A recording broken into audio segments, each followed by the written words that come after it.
ভিক্ষাং দেহি ভিক্ষাং দেহি ভিক্ষাং দেহি ভিক্ষাং দেহি ভিক্ষাং দেহি ভিক্ষাং দেহি ভিক্ষাং দেহি ভিক্ষাং দেহি।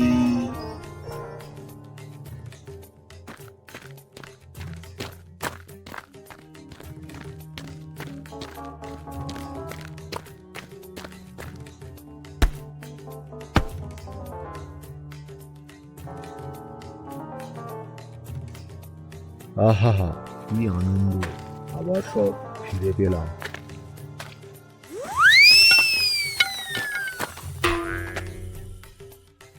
আরে কোথায় চললে নাপিত ভাইয়া?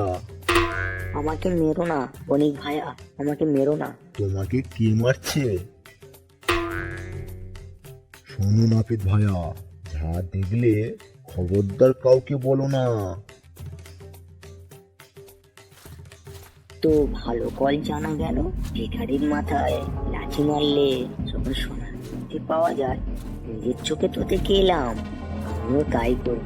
তাহলে 3 পুরুষ পায়ের ওপর পা তুলে খেয়ে পড়ে শুকে দিন কাটবে করে। কাল সকালে কয়েকজন ভিখারিকে ডেকে নিয়ে আসবো বাড়িতে।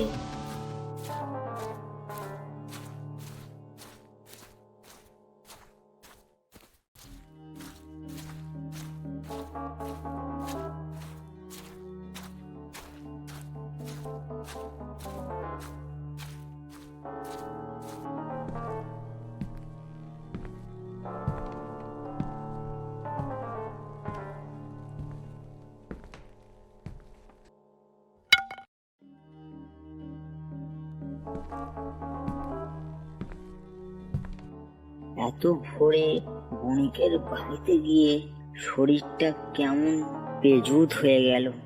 আজ আর বেরোবো না ভাবছি। ঠিক আছে, তাহলে তুমি ঘুমিয়ে নাও, চানের সময় হয়ে গেলে আমি তোমাকে ডেকে দেব। আর ঘুম, আসল কাজ হাসিল না হওয়া পর্যন্ত এ পড়া চোখে ঘুম আসবে না।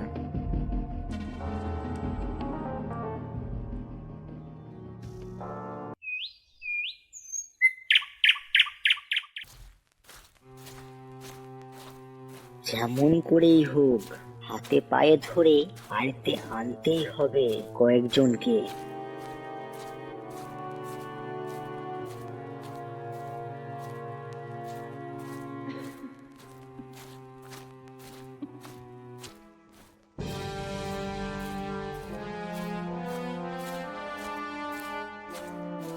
প্রভু, প্রভু, সব ভিক্ষুকদের নিয়ে আজ আমার বাড়িতে দয়া করে ভিক্ষে গ্রহণ করতে হবে। তুমি এত বড় ভক্ত হয়েও একই কথা বলছো? আমরা এভাবে গৃহীদের মধ্যে কোনো নিমন্ত্রণ নিই না। আমাদের নিয়ম হলো ভিক্ষে বেরিয়ে যদি কোনো ভক্তের সঙ্গে দেখা হয়ে যায় আর সেই ভক্ত খুবই অনুরোধ করে বলে, তবেই তার বাড়িতে যায়। সেখানে আমরা শুধু পান ধারণের মতো আহার করি। আপনাদের আশীর্বাদ ও নিয়ম আমি জানি প্রভু, কিন্তু আজ আমার বাড়িতে পায়ের ধুলো দিতেই হবে, নইলে মনে বড় ব্যথা পাবো। আমি সামান্য নাপিত, দিন দরিদ্র। আজকের দিনটির জন্য আমি প্রতিদিন একটি করে পয়সা জমিয়ে প্রতি মুড়ে রাখবার দামি কাপড় কিনে রেখেছি। আপনাদের দান করার জন্য কিছু অর্থ আলাদা করে রেখেছি, সেই সব আমি নিজের হাতে ভিক্ষুক সন্ন্যাসীদের হাতে তুলে দেব। এই আমার কতদিনের স্বাদ, আপনি কৃপা করে অনুমতি দিন প্রভু। বেশ, ভিক্ষুরা যখন ভিক্ষায় বেরোবেন তুমি তখন তাদের তোমার বাড়িতে নিয়ে যেও। ভিক্ষুর অনুমতি পেয়ে নাপিতের মন আনন্দে নেচে ওঠে। সে মঠ থেকে বেরিয়ে লাফাতে লাফাতে বাড়ি ফিরে আসে।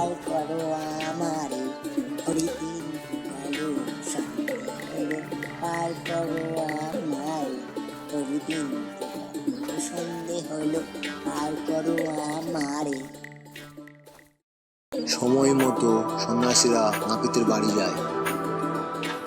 নাপিত ঘরের ভেতরে লাঠিটা নিয়ে তাদের মাথায় আঘাত করে।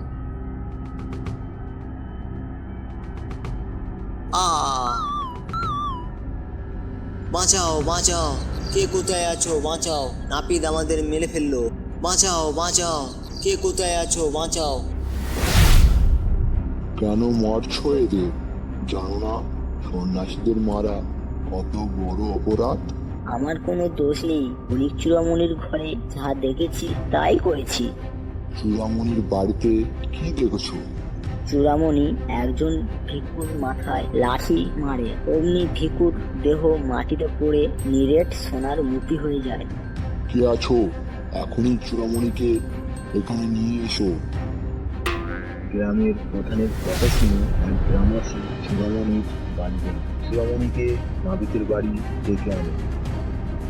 নাপিত যা বলেছে তা কি সত্যি? চূড়ামণি তখন তার সব কাহিনী খুলে বলল গ্রামের প্রধানের কাছে। সব শুনে গ্রামের প্রধান বলল, ওহে মূর্খ নাপিত, তপস্যা ও পুণ্যের জোরে বণিক চূড়ামণি পুণ্য লাভ করেছে। তুমি কিছু না জেনে লোভে পড়ে ধার্মিক ভিক্ষুদের নিষ্ঠুরভাবে মেরেছ। এই অপরাধের শাস্তি হলো গ্রাম ছেড়ে তোমাকে চলে যেতে হবে।